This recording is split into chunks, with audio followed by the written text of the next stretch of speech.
Okay, I'll get on it and I'll record it and then I'll send it out. So, how are you, ladies? Good, Good. good. Okay, great. So the name of our workshop is High Performing Woman, and three simple shifts that can help transform how you lead by basically unlocking energy and just feeling. Let me just pin this. Unlocking. Let me do this. Unlocking your energy, your confidence, and your clarity, without overwhelm and burnout. So, who is the high performing woman? So it's for everybody.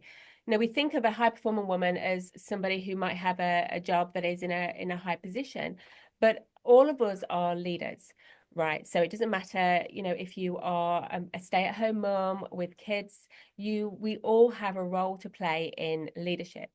And when you think about leadership and I'm thinking about how leadership, how you can lead, is it all stems from the amount of energy that you have. So when you're struggling for anything, it all comes down to the amount of energy that you have. And by giving you like some really simple tools and keys to access that energy, then your leadership will go to a completely different level. So this workshop is all in aid of International Women's Day, and I find and the theme this year is accelerate action. And I think accelerate action is fantastic in terms of so many different fields, for women. However, you can't accelerate, you can't take action if you're struggling with energy. And you can have the best intentions in the world, but if you are struggling with simply getting from A to B, doing stuff, then you can't take the action that you want. You can't accelerate. You can't be the leader. You can't lead a team. You can't lead a family, and you certainly can't lead yourself. So this is the theme. What I thought, why I put this together. So, like I said, energy has got a. I want you to think of energy as like basically the fuel behind the rocket ship, and without that your rocket ship won't take off. So you might have all these goals and plans of what you want to do, but if you can't actually get the ship to take off, if you can't actually get the ship to just sort of basically launch, then that's not going to work. So I'm going to share my slides, and give you a little bit about this, and just give you some really clear shifts that I've seen in my life that I use every single day. And if I don't use them, I know about it. I know that there's a massive lapse in my energy, motivation, confidence, self-belief, my trust in myself.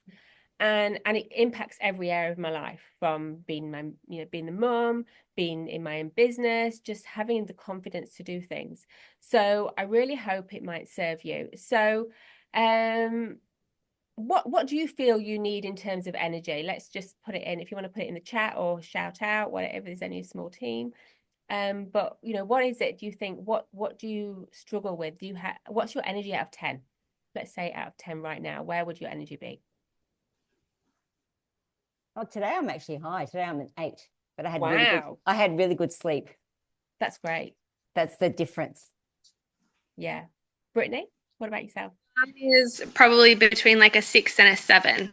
Okay, so both pretty good. You're both pretty up there already. So hopefully this will take you to a different level. All right, so let me share my screen with you, and can everybody see my screen okay? Yep. Right. Yep. So like I said, when we think about launching to whatever we want to do, would be it launching our business, be it leading by example, by leading in the workplace or at home, the energy is the fuel. It's the stuff that makes it go, you go to that level. So I want you to think of that. In terms of energy, it affects everything. So your leadership is, your influence, your confidence, how you show up, how you empathize with people. Because when you've got, you're in that state of low energy and, you're struggling, if you are struggling with yourself, then they feel that, you know, your employees feel that, your people feel that, your kids feel that, they feel that too. So it's about showing up for yourself first. And we've been told, you know, societal norms are always put others before yourself. And that's okay. But I want to challenge that, because I think if you are a leader in any area, we all are leaders in areas, is you have to show up for yourself first in order to put you on that platform so you can pull each other up, so you can pull other people up, so you can influence people and show them the way.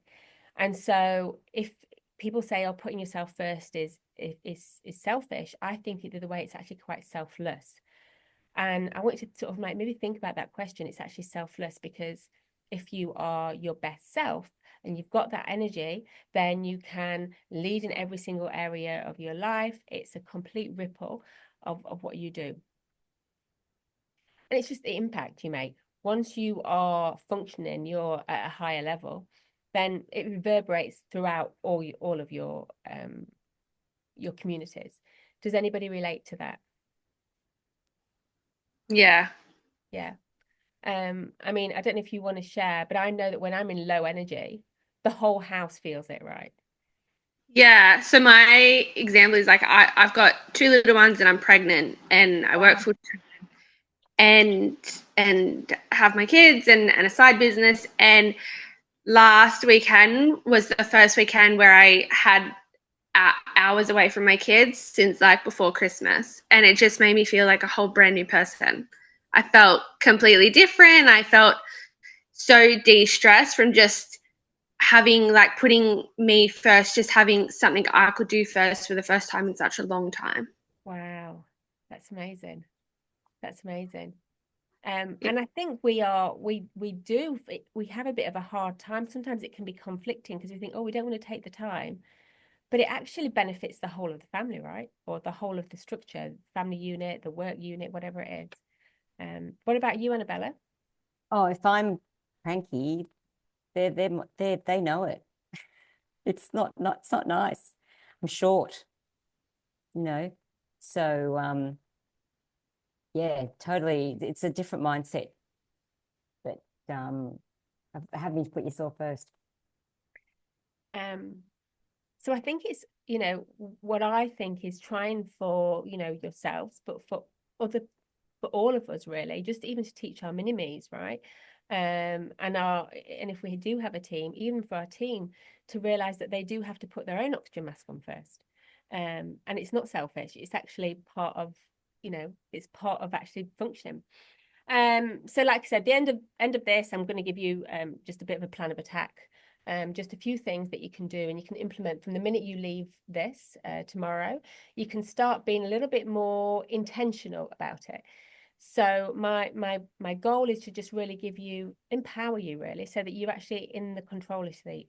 So that if you are of low energy and you are struggling, you know the tips, you know the steps to do so that you can get out of that, get yourself out of that, and just basically drive your own ship. So it's about finding the key. And I think a lot of us try to find the key to unlock that energy in lots of different ways. It could be over exercise, and it could be, you know, caffeine, um, eating lots of sugary foods. So often, biochemically, when our body is actually tired, there's a signaling that goes off that we actually want to start eating high sugar foods. And it makes sense, because if you haven't got energy, it obviously you want more energy. The logical thing is to just start seeking more energy, right? And it does that in the best way it can, which is causing you to have cravings, to, you know, to want those sweets, to want those sort of like, you know, really high sugar foods. And then there's a lot of people as well, is what we do is we have all these tools to take us up and increase our energy. But then what happens is we also have, you know, at the end of the day, we have like downers as well to sort of de-stress, to reduce ourselves. And whilst they all work to an extent, in the long term, there's a cost. and they're not really, that you can't maintain them in the long term. So it's about finding the key that actually fits your lifestyle, that fits your energy type, your body type, and then just being consistent and showing up for yourself, and being, giving yourself permission to actually to go and get it.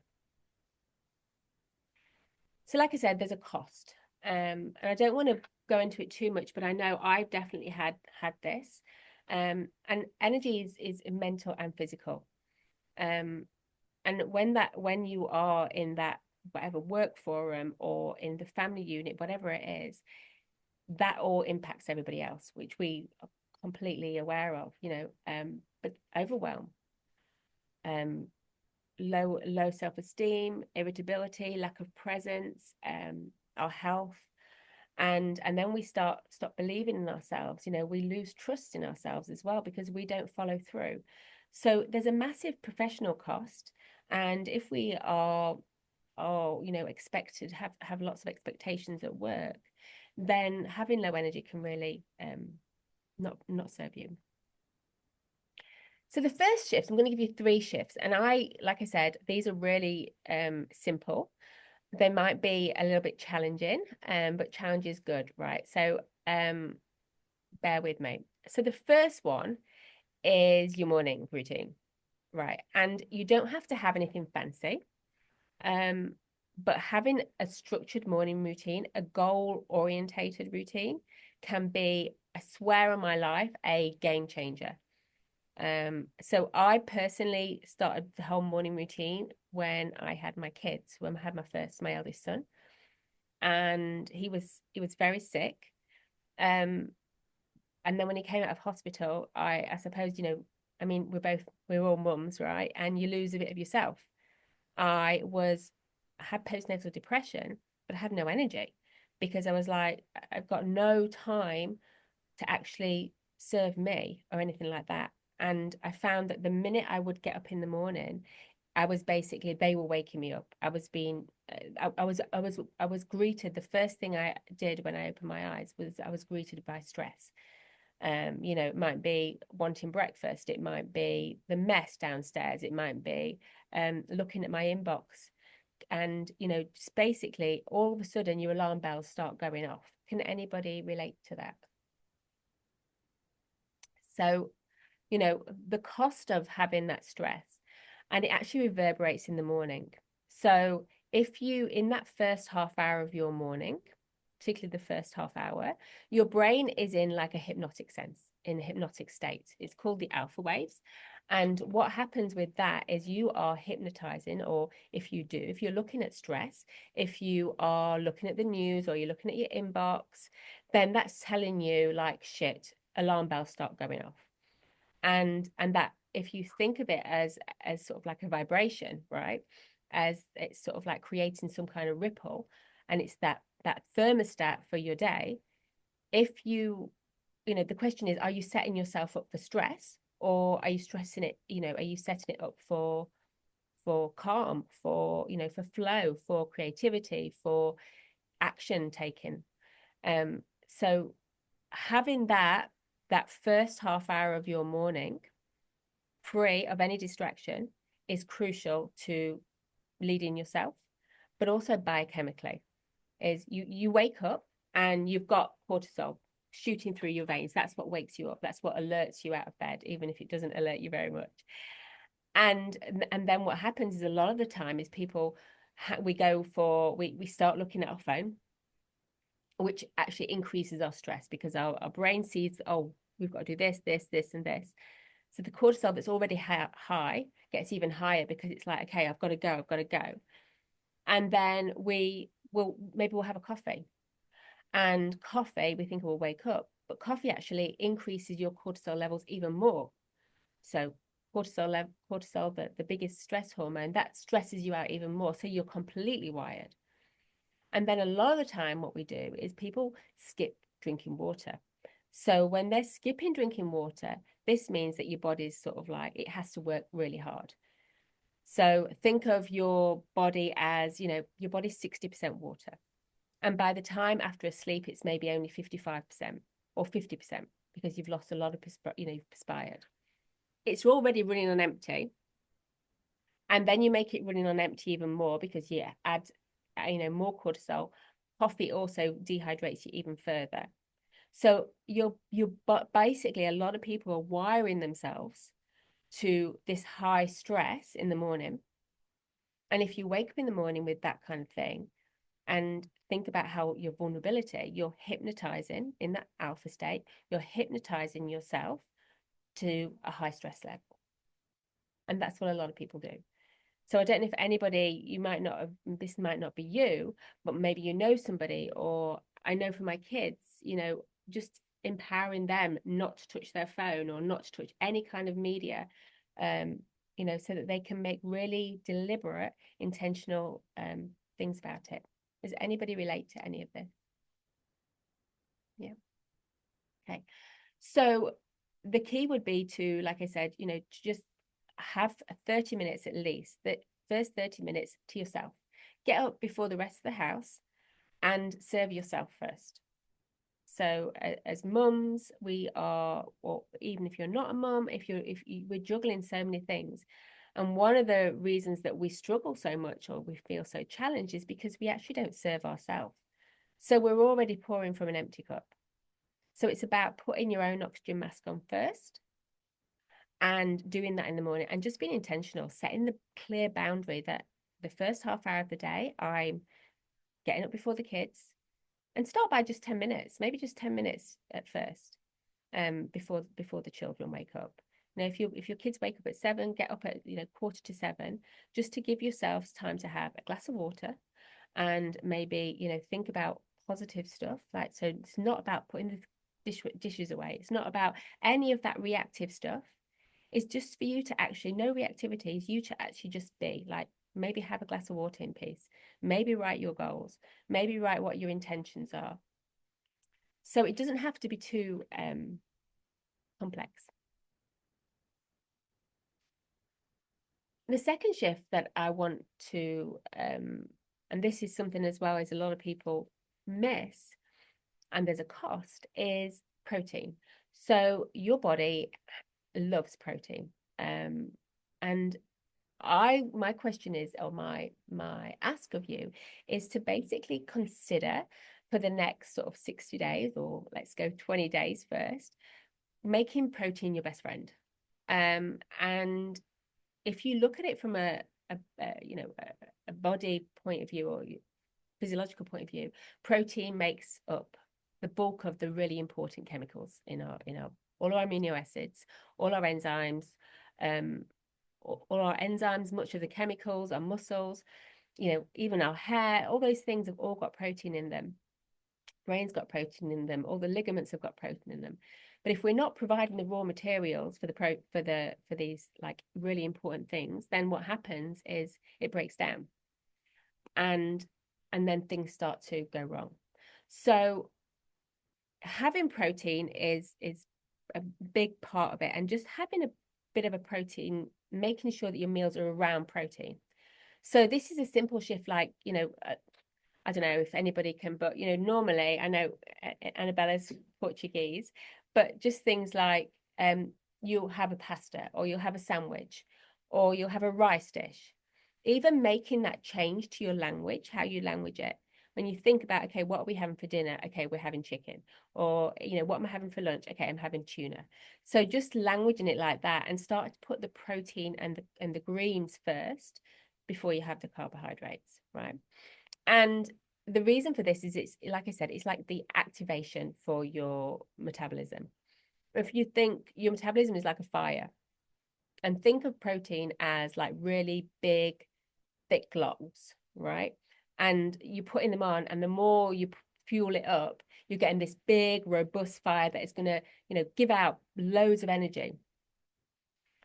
Contrast is you've got, carbohydrates, highly refined carbohydrates, and you put in those on first, then they're like, like the kindling, they're dulling the fire, they're slowing it down.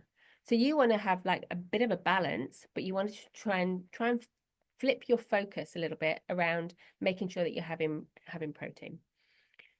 And if you don't have protein, what happens, or if you have you're eating mainly carbohydrate foods or carbohydrate rich foods, and the balance isn't there, then what happens is your metabolism goes down, because it's just like, well, you're putting all this kindling on there. You're not actually fueling the fire, so it goes to sleep.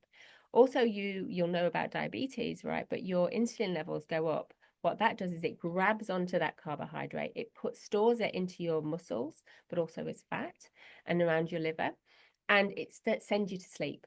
So you might feel, or people might experience this as a bit of a hangover or a brain fog after you've had food.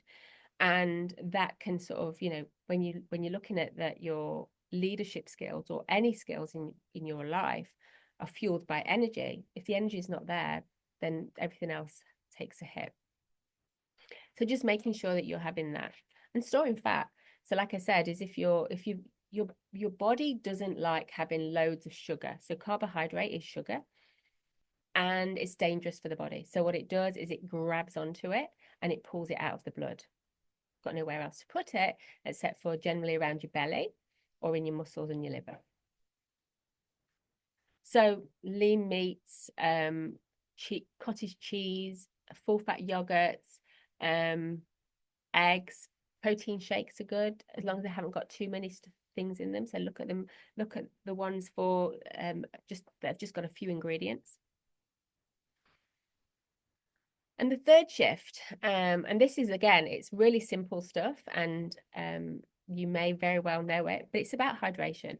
And hydration is equal to your productivity. So when your body is dehydrated, it basically interprets that as some kind of stress.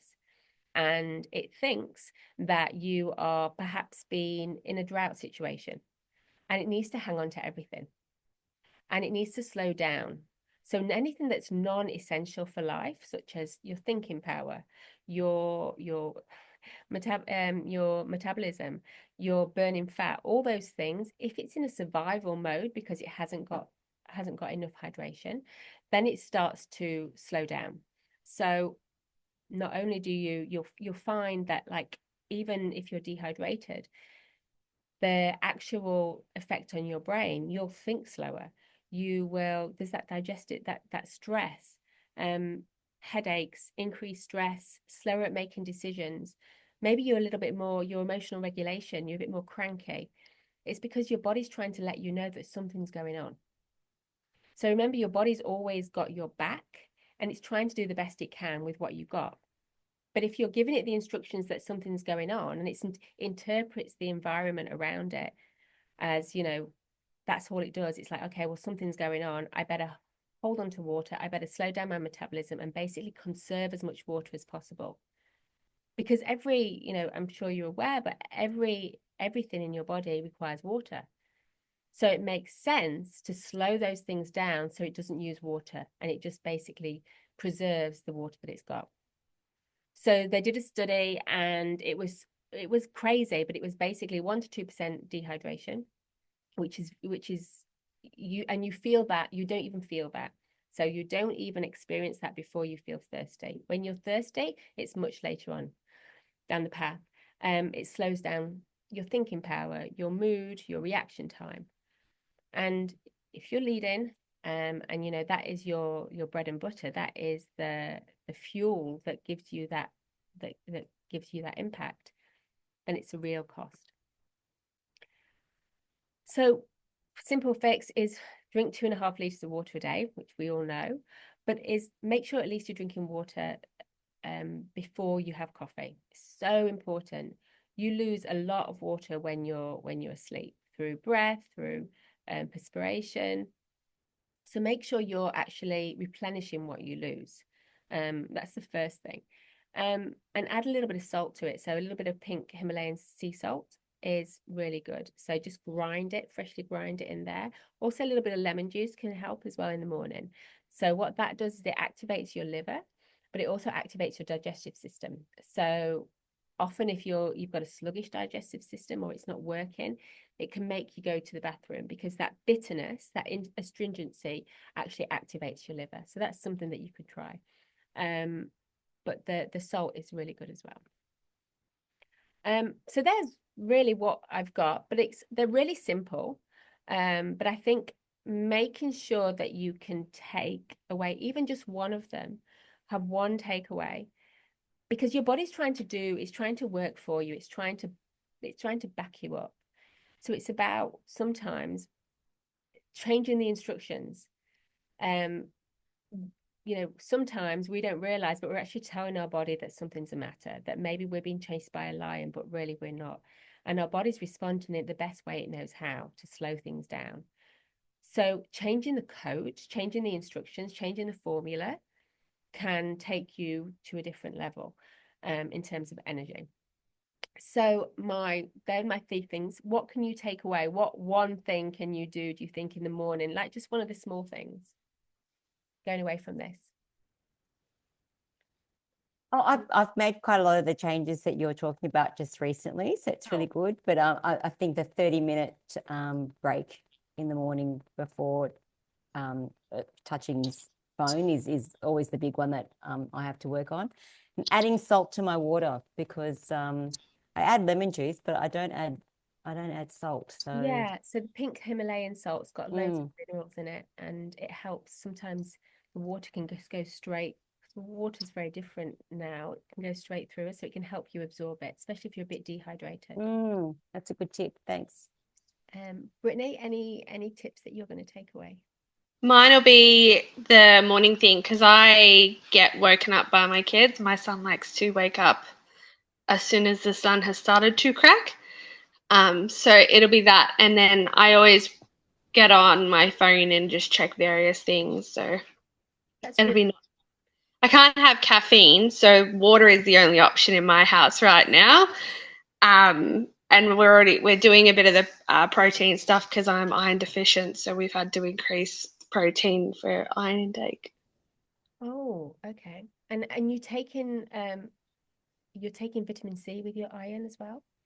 Yeah, I've been told to drink it with orange juice, so do that every morning. So the orange juice is okay, but it's really high sugar. So what you can do as a flip is either have a piece of fruit or have a vitamin C tablet. Because what can happen sometimes with the sugar is it gives you this massive, because orange juice has got about the same sugar as a can of Coke. It gives you this massive sugar high, and then you get tired and sleepy, and then you get your emotions don't balance. So yeah, vitamin C tablet is a good I'll replacement. go instead. Yeah, thank you. Cool. All right. Well, thank you, ladies, for bearing with me and my technical issues. And I hope it serves you in some small way. I think we all have the tools, right? We all have the energy. We just need to unlock it. And it's a lot simpler than we just need a few. It's not even guidance. We often know what we need to do. We just need to sort of remind ourselves that, okay, let's and Brittany, for me, I know my morning is like when I had Zane, my eldest kid. I had to get up really early because they get up early, but it made the biggest difference to my life, because Yeah, I struggled like with depression and just you got no time. You're basically waking up and you are on all day, and yeah, no time for you, and it's just like the on switch. yeah, Okay. yeah, totally. All right. Well, thank you. Thanks, Sabina. That was great. Uh, Thank thank, thank you for coming.